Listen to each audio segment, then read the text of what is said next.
I agree. The fact that there has been no accountability with regards to the whole COVID debacle.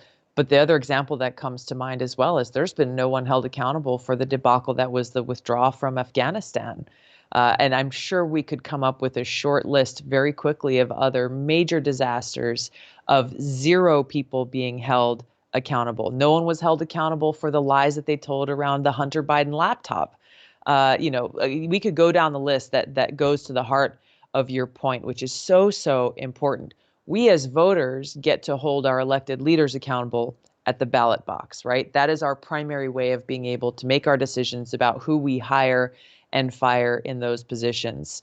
It is up to us to hold their feet to the fire to bring about that accountability in kind of the security state in some elements, the bureaucratic state, the administrative state, whatever you want to call it. Congress plays an incredibly important role in that, with an administration that fails to hold its own both appointed leaders accountable as well as those who are bureaucrats in the system. This is where the House of Representatives and the Senate come into such a critical role, and why we have this co-equal branch, why who we vote for in those positions matters, so that the Oversight Committee can do its job, so that they can bring people in, so that they can establish select committees to actually hold those responsible, accountable, and with transparency to the American people about what they're doing, why they're doing it, and frankly, exposing the dangerous situation that we have now, where we have these unappointed, unelected people in positions of power making decisions, changing rules within the government that have a very real impact on our lives, the lives of our kids and families and businesses across this country. But somehow they're allowed to essentially make law through administrative rule changes, again, without any kind of legislative process, without any input on from the American people through our elected representatives. Do you think that some of the other Congress people, when you were serving, they kind of liked that fact? They liked the fact that their decision making was outsourced and basically they didn't have to do anything. I mean, that's yeah.